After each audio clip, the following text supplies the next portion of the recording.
Monday, June 22nd. Thank you so much for being back here, watching SamCentre on whatever day of the week you are tuning in. We always appreciate your time, your viewership. Please leave a like, comment, and subscribe on this Victory Monday. You see the flag behind me. You know what I'm going to get into on the CFL segment, but let's pump the brakes a little bit. It was an excellent weekend in sports. The CFL put on another super great slate of games. We had some pretty exciting fights with lots of finishes on the UFC Fight Night, as well as World Cup continuing to happen. And as I'm recording this video, Sunday, June 21st, there's breaking news in the NHL. We have Brady Tkachuk being traded, the captain of the Ottawa Senators, down to the Florida Panthers to join his brother Matthew and a team that has won, not obviously last year, but previous to last year, 2 consecutive Stanley Cups. Had a bit of a retooling, a rebuilding phase this year with some key injuries to players maybe being mentally checked out or ready to move on to other contracts. That's what happens when you win 2 cups in a row. Oftentimes guys will get pay raises, things will happen, guys get older, but Florida's in an excellent position now to retool and be ready to go next year. There's a few questions for them at goaltending, maybe some depth positions that they need to work on. But what you see is an extremely well-run front office. Obviously, they took down my Edmonton Oilers in consecutive years, and it was tough to watch as a fan. But as a person who respects hockey operations, who respects the operations of sports and how difficult it is to win in professional sports, it's props to the Florida Panthers, right? They go out there, they know how to manage the cap, they know how to manage their rosters, and they put together now a pair of brothers who want to represent their team, who are Americans. They enjoy being American. You know, Brady was never really sold being the captain of a rebuilding Ottawa Senators team. Ottawa now gets 2 first-round picks in this upcoming draft. They get number 9 and number 25, and they also get a 2029 first-round pick and a 2030 second-round pick. For the Ottawa Senators, this is kind of an interesting haul. I think, all things considered, it's probably one of the better offerings you would have gotten. It was clear and obvious after the Olympics that Brady wanted out of Ottawa. He was not interested in representing your franchise, in representing a Canadian capital city. He was ready to go somewhere else, and given the first opportunity, I'm sure Florida and the Panthers would have been first on his list. And this is what happened. So Ottawa and Florida, I think both teams are going to be fairly happy with the results of this trade. And I think overall, let's stop talking about these American guys, right? They're forcing their way out. There's a lot of political stuff being made after the Olympics, and why? You're being paid and being promoted and being put on a pedestal by a big franchise in the NHL and the Ottawa Senators, the capital of Canada, and you didn't lean into that. So for Ottawa, you'll be better off without this man. And for Florida, I'm sure you'll be better off with this man. It's a clear and obvious case of potentially being win-win. And you know what? That's okay. Sometimes we need those. And to wrap up our intro, our weekend wrap up, it was Psychic Sammy, baby. We were right on all of our calls. Let's get into the show. The CFL segment is going to be next. I'm going to be obnoxious for a few minutes. We're going to add some clips. Super exciting. And then into the UFC Fight Night. Super cool. El Gallo Negro. He ended up taking it home as a 5-1 underdog. We're going to recap the 6 fights that we chatted about and then do a week look ahead, our Wednesday show, our Friday show. It's going to be excellent. Let's run the intro, baby.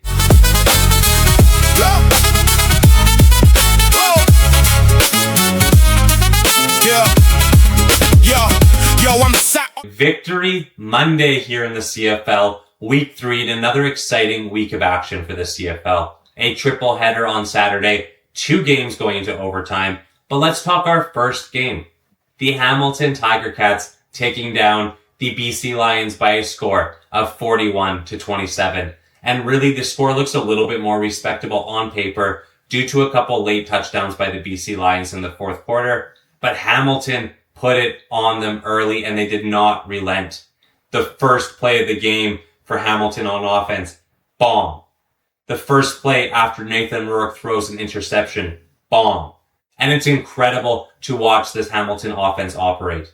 There's real chemistry with Bo Levi Mitchell and his wide receivers. And there's guys that if you leave them one-on-one, they're going to take the top off and they're going to score touchdowns on you. It doesn't matter if they're on their own 30-yard line, if they're at midfield, or if they're in the red zone. They're always looking to push that action. It's possible that we're going to start to see teams adjust, maybe play their safeties a little bit deeper back, maybe have a shadow on guys like Lawler, guys that are just dominating all over the field. But they're extremely smart over there at Hamilton. You have a guy in Bo Levi Mitchell who I feel like with the right protection on his offensive line, he can read that field and be extremely dangerous. The field is wide and guys get a running start in the CFL off of the line of scrimmage. There's a lot to consider playing defense, and you almost have to give guys some space and respect that. And when that happens against these receivers on Hamilton, you're gonna give up touchdowns. These guys are incredible. It's a well-balanced offense that they can bomb it down there, and then they have a ground game and a defense who can hold tight. I said, Hamilton, don't worry after week 1. And you don't have to worry. You're now tied for first place as far as record-wise. Obviously, Montreal would hold the tiebreak, but it's early. So Hamilton needs to be extremely happy with where they sit week 3 in our CFL standings. They went out there and they really did prove they are one of the few teams you could consider real Grey Cup contenders. And they have potentially 2 guys you can consider as the MVP in their league in 2 of the biggest positions that matter. Wide receiver, a skill position, and quarterback, another skill position. They have an extremely experienced coach. They have an offensive line that holds up and a defense that is not backing down in games. Whereas in previous years, they'd get lit up, get in these firefights, and it was a toss-up to whether Hamilton was going to blow the game or not with their defense. And now, I don't really think you have that worry as a Ticats fan. It's been only a few games. BC is obviously in a little bit of panic mode, but it's okay, right? We talked about on Friday, some of their depth is really being pushed to the limit, essentially like it's mid-season, because they're missing a bunch of guys. They're going to get them back as the season progresses. As Nathan Rourke starts to figure things out, potentially, the offense has maybe adjusted to them. The league has adjusted to their offense, right? Nathan Rourke had an amazing year last year, and he's an amazing QB. He knows what he's doing, but he kind of looks lost. It was almost like this was going to be a 45-point beatdown. It wasn't. But there was times where Rourke was not commanding the offense like he did, and you could see a guy in Bo Levi who looks extremely comfortable move the ball down the field without problems. So BC, I think we'll get there. They have a couple very winnable games coming up, hosting both the Calgary Stampeders and the Edmonton Elks in Kelowna, BC, actually. So because of the World Cup, there are some neutral site games being played this next week.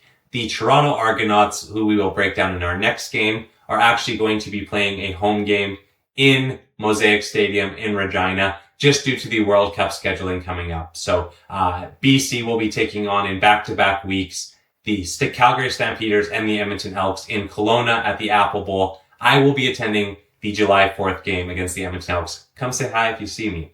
For BC, I think you're going to be okay. Still very early on in the season. You need to get healthy, see what that's doing. But that defense, I don't know.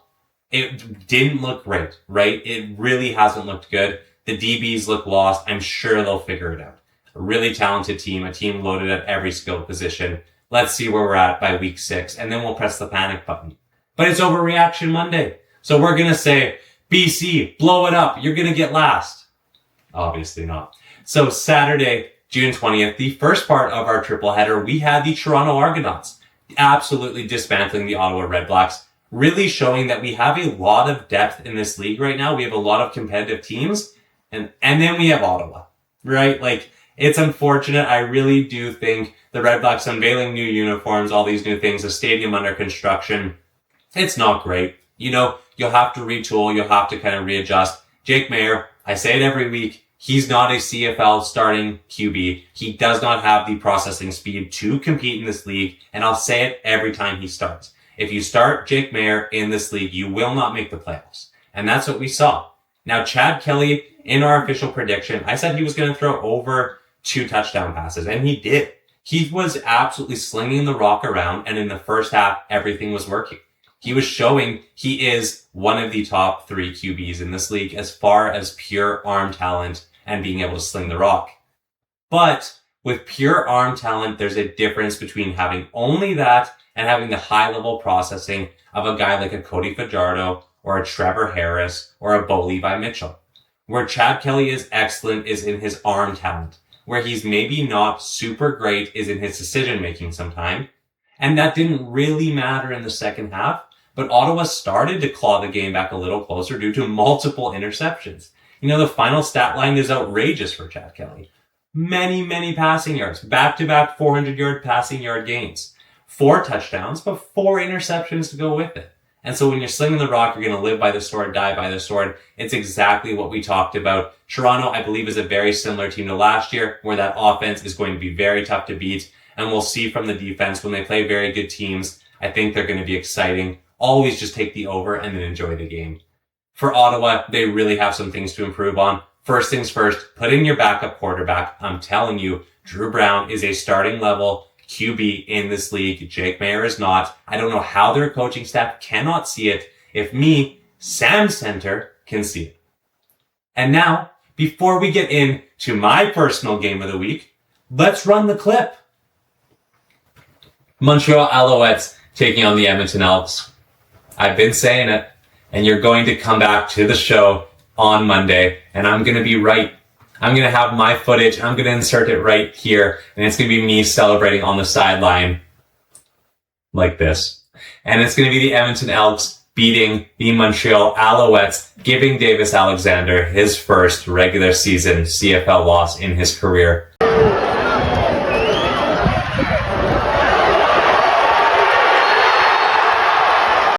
Hey baby, official SamCentre prediction of the week was your Edmonton Elks giving Davis Alexander his first career regular season loss. Live from the field, SamCentre out, baby. And I told you I'd be sitting here like this. Because the Edmonton Elks took down the Montreal Alouettes in our second game on Saturday by a score of 32-29 in overtime. And it was exactly like I said. I said it was going to pour all game, and man, did it pour all game. It was the most rain in my 4 years I've ever sat through as an event day staff. It was absolutely horrible. Everyone's shaking. People's toes are curling because they're so cold. People's babies are leaving crying by halftime. But SamCentre was there on the field watching every moment of this game. And I was absolutely super impressed by what I saw of the Edmonton Elks, and honestly as well by the Montreal Alouettes. Edmonton did not give up, and neither did Montreal. Both teams had to fight back at different times. Montreal went up early, went up 13-0 in the first half, and all of us are sitting there on the sidelines. You know, okay, here we go. And then a late, massive touchdown by the Edmonton Elks to end that first half. So now we start to get competitive, and then you saw the best running back in the Canadian Football League take over. Justin Rankin is a star. This man breaks tackles and makes plays happen where they shouldn't happen. This game could have been very, very different if it was not for Rankin's incredible play, bouncing off of multiple guys on the line of scrimmage, changing directions, and running in for a touchdown. In the rain, in the pouring rain. It was raining all day, and in that second half, raining as hard as I've ever seen it in a football game. And it was an incredible show of grit by the Elks. They didn't give up at any point. Both teams, the ball was wet, the gloves were wet, everything was terrible. The ball was slipping, multiple fumbles on both sides, and credit to the Montreal Alouettes. Being down 10 in the fourth quarter, battling back, being on the field, you just had a feeling Davis Alexander was going to do it. Watching this guy place certain balls around the field, it's mind-blowing. I've been around the field, like I said, for 4 seasons now. I've seen every team play in the league multiple times. I've seen every quarterback warm up. I've seen every wide receiver, everything, live, 10 feet in front of me. And I've never seen anyone as good as Davis Alexander. This guy's arm talent is unmatched. He makes plays with anticipation and throwing windows that I cannot believe. And I'm watching their wide receiver talent, and they're as good as any team that I've seen. So this Montreal team, I said it though, they have to lose eventually. And it was destiny. The pouring rain in Edmonton. In a crowd, you're going to see the crowd on TV and you're going to say, oh, classic Edmonton, our league's dying. No. This was a hurricane. It was horrible. And the people who stayed, honestly, if you're listening to this video and you were in that crowd, message me. I want to get you a t-shirt. I want to get you whatever you can, because the Edmonton Elks really appreciate that. It was absolute insanity in this game with the rain. And in overtime, we saw a fumble by the Elks, and this is going to be the controversy. where we don't know really who last touched it. The call on the field went to the Edmonton Elks, and that call stood going to replay.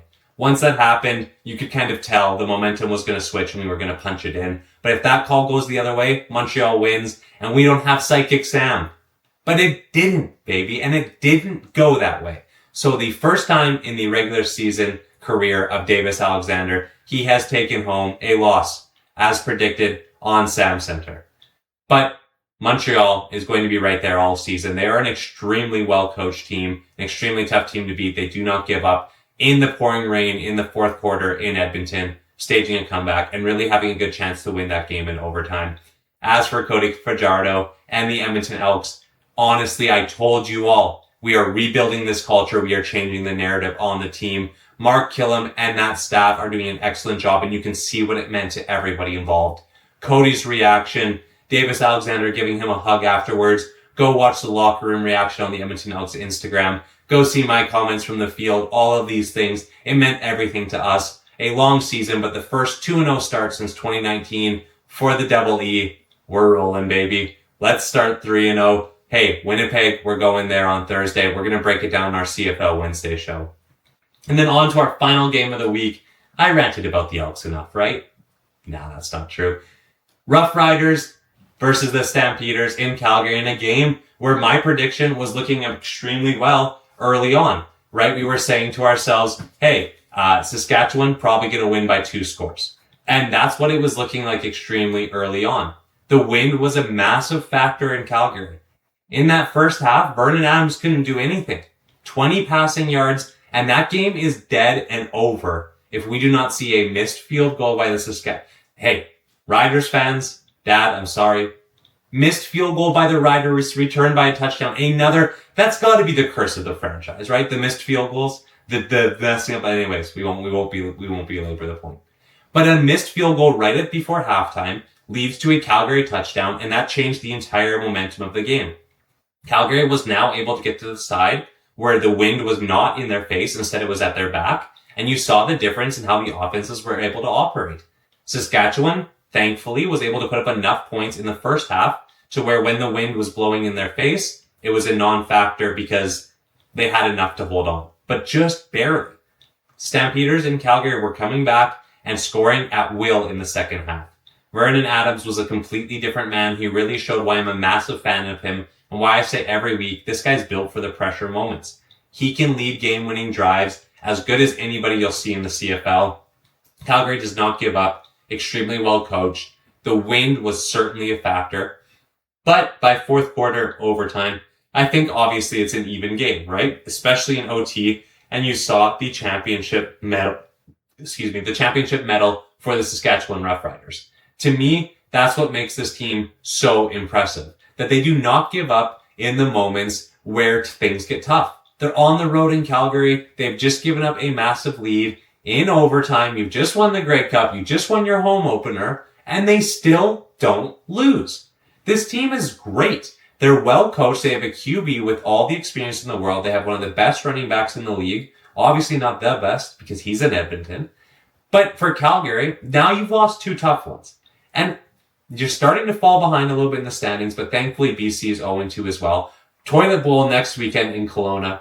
I joke. But I think Calgary has a real chance to take that home with BC struggling because you really haven't played terribly. I mean, that first half wasn't great, but the wind was a massive factor. For Calgary, almost staged a comeback to where they were able to win in overtime at home against the defending champs. But almost isn't good enough. You need to win in the CFL. You cannot just take moral victories because it's a loss on paper. It's a loss on your record. Now we have 2 undefeated teams left. 4 teams on the Victory Monday board. I've ranted CFL enough. Let's wrap up the show with our weekly look ahead as well as the UFC Fight Night recap. Alright guys, let's talk UFC Fight Night happening this past Saturday. Let's do a quick recap of the 6 fights that we broke down. If you are not tuning into SamCentre every Friday to listen to our recaps, what are you doing? We cashed a 5-1 underdog and went a perfect 6 for 6 on the predictions on the card. And the first one that we'll talk about is El Gallo Negro. Kevin Borjas, no, he did not get the KO, but he went out there and won a unanimous decision and was ultimately very close to stopping Andre Lima multiple times. He showed levels on the feet. It was not close. And I told you. I said, Andre Lima, he won a split decision against Mitch Raposo. And it's actually kind of funny on this card, as I said as well, Mitch Raposo won a split decision. And then you look at the levels that were shown in this fight. You know, guys can look excellent against very low level competition.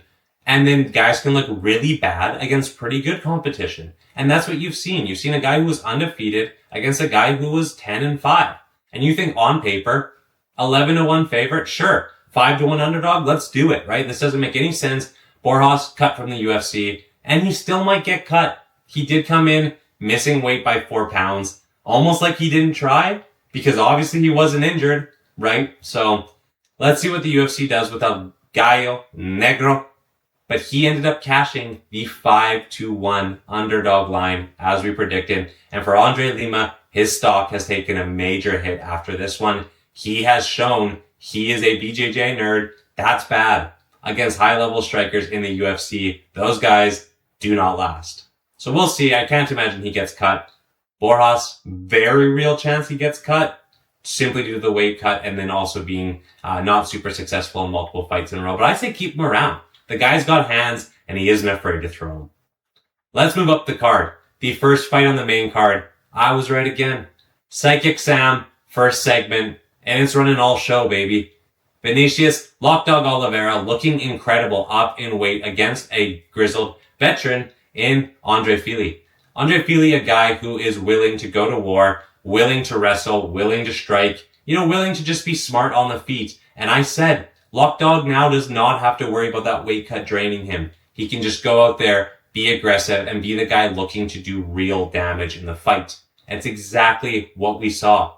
Vinicius is a real prospect and a guy who is not afraid to put damage on you. He's not afraid to get in a firefight. Sure, that might mean in the third round he's getting tired because he's doing it all in rounds 1 and 2 and into round 3. The KO that he landed with the flying knee on Sopaj is one of the greatest KOs that you will see in UFC history. I encourage you, if you are a fan of the sport, to go look at Vinicius Lockdog Oliveira's highlight reel because he has some vicious knockouts and he added a TKO at the end of round 2 over Andre Fili to his highlight reel. And he is going to show that he is a potentially title challenger one day, but at least for now, top 10, top 15 guy in the UFC. I said it, losing to Mario Bautista is not a bad loss. Now he's fighting the Make-A-Wish version of Mario Bautista. He finishes him in the very second round. Let's move on. An undefeated Magomedov became undefeated again. This guy, he does not lose, at least not to these lower level bums. He showed a submission in round 1 with a twister, and it's an incredible submission. It's something that myself, I'm not super well versed on all of the different techniques that go into Brazilian Jiu-Jitsu, submission ground game, anything like that, but I am a fan of the UFC and a fan of the sport. I believe Bryce Mitchell has gotten a twister before, but it's not a submission you see often. 4 of them have happened in UFC history, and it's something where you essentially make the other guy feel like he's about to be broken in half the way you're twisting his body. 1 minute and 17 seconds into the very first round, 6 wins by submission, 5 by knockout for the undefeated Magomedov, and I think you're going to start to see him get pushed up, obviously not extremely fast, but there's more matchups that make sense. Maybe let's see if he's the real deal, because feeding him these bums, he's just going to get the finish in under a round, and nobody's super impressed, right? C-Rod ended up destroying Haider Emil in the very first round, and right in the middle of it, about 3 minutes, 43 seconds into it, with a submission, but he really did most of his damage on the feet. He was the cleaner, more technical striker, was not worried in any way about the power looping shots coming out from Haider Emil. We said it. We said Haider Emil's tough, he's powerful, he's explosive, but that's going to work against you against a more technical guy in C-Rod who's got the boxing, has shown he can defend takedowns against prospects, and he lost to some good guys. Haider Emil is not one of those good guys. He went out there, he hit him with some really clean counter strikes, got the submission when Haider Emil was already extremely damaged. At this point, I think you probably look to cut Emil. If he's losing this badly to C-Rod in the first round, I don't know what you do with him. C-Rod has a place on the roster, an extremely impressive performance. I think you can keep pushing him up and keep feeding prospects to him because he likes to fraud check the bad ones. Again, I was right. Navajo Sterling, the undefeated Kiwi. The guy with the funny glasses, the guy who is going to be a star in the UFC if he continues to win. And he showed a lot of grit against Ion Cutelaba.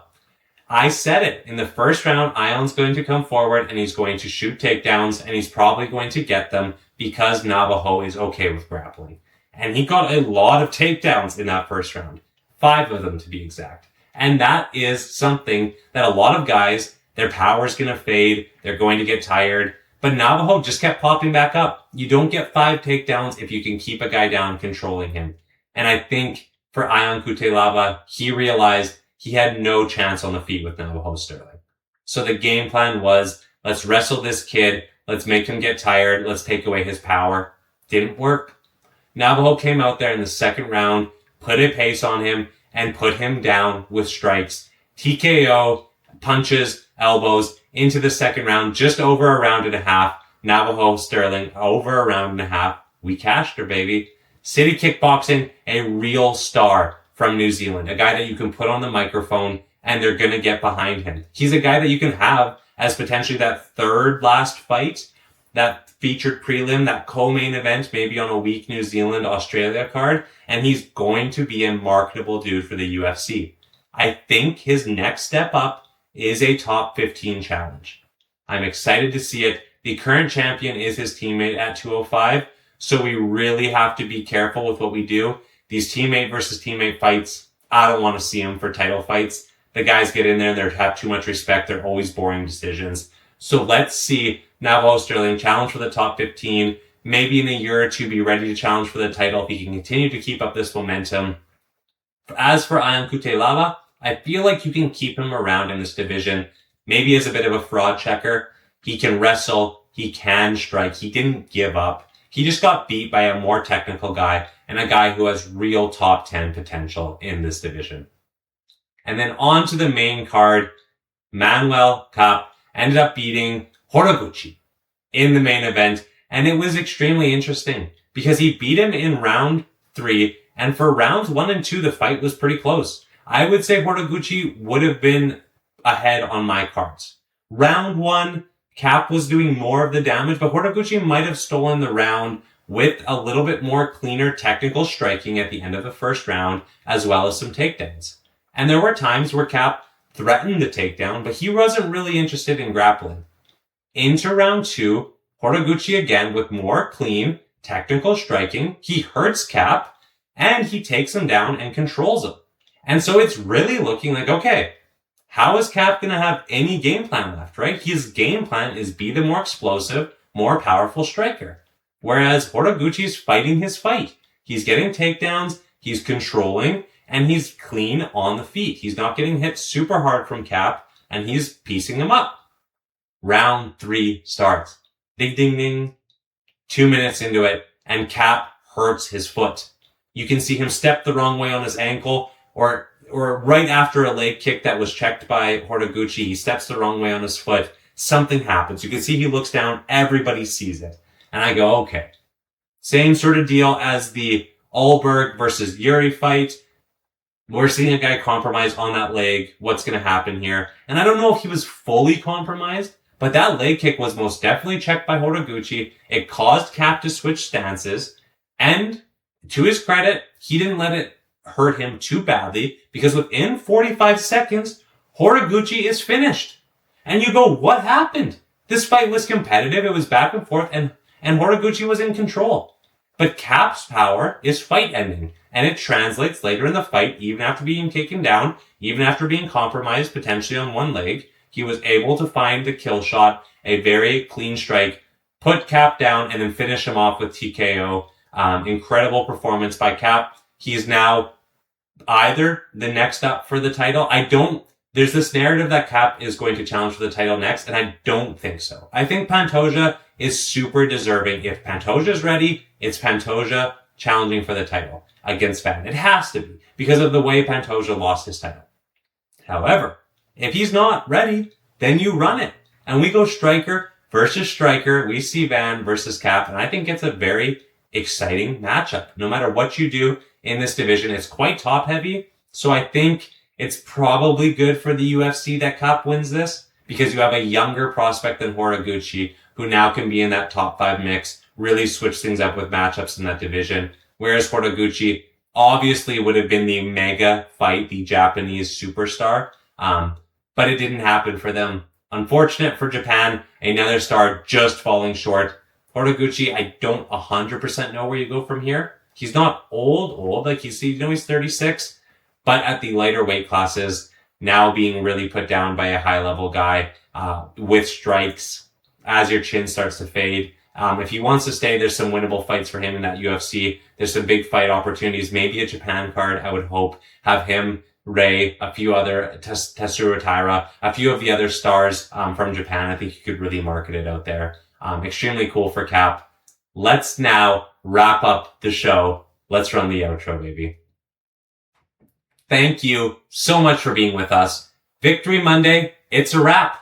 Psychic Sam, we had an excellent week. A super exciting weekend of sports. Looking ahead to our CFL slate, we have 4 games upcoming. We will break them all down on our Wednesday CFL show, as always. Winnipeg, Edmonton, Toronto, Saskatchewan, Calgary, BC, Ottawa, Montreal. Those are our 4 games. Wednesday, tune in. Friday's show is going to be about UFC Baku, Azerbaijan, an early start as the card is on the other side of the world. Multiple fighters. Will give you the reason for why you should tune in to watch them, but will I pronounce their names right? Probably not. You don't come to SamCentre for that though. You come to SamCentre for the best prediction. We watch the tape study. We break down all the action in the world of sports.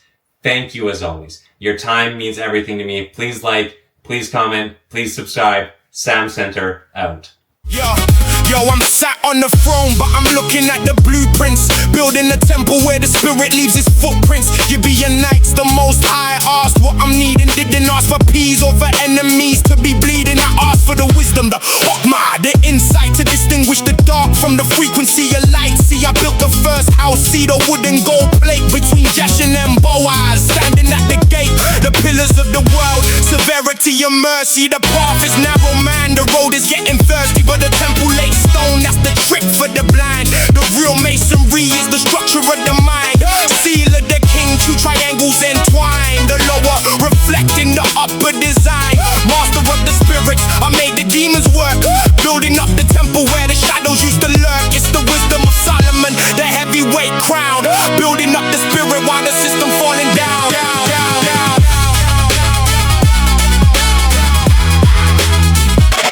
Building up the Yeah, they say I had the ring, the brass and the iron, commanding the glacier, the wolf and the lion. See, the demons are just facets of the ego and the greed. I harness the shadows to plant the holy seed. You gotta kill the beast, you gotta make it move the blocks. Put the vices in the furnace, turning keys inside the lock. 72 spirits, yeah, I kept them in the vessel. Every conscious man has a demon he must wrestle. If you don't control the lower, then the lower controls you. That's how the temple falls and the spirit gets through. I saw the vanity, the chasing of the wind, but the wisdom is the treasure underneath the skin. I sat with the queen, yeah, Sheba brought the riddle, trying to find a set and not the sides or the middles. She saw the cupbearer, the order of the table. Realize the history is more than just a fable. It's the key of Solomon, the magic in the map. Finding your geometry on the righteous path. From the quarry to the corner, I'm the stone they rejected. To the master workman saw the spirit was perfected. Modern day Solomon and building in ends, turning all the haters and the demons into friends. The temple is complete when the heart is in tune. From the rising of the sun to the setting of the moon. Vanity of vanities, all is vanity unless you know the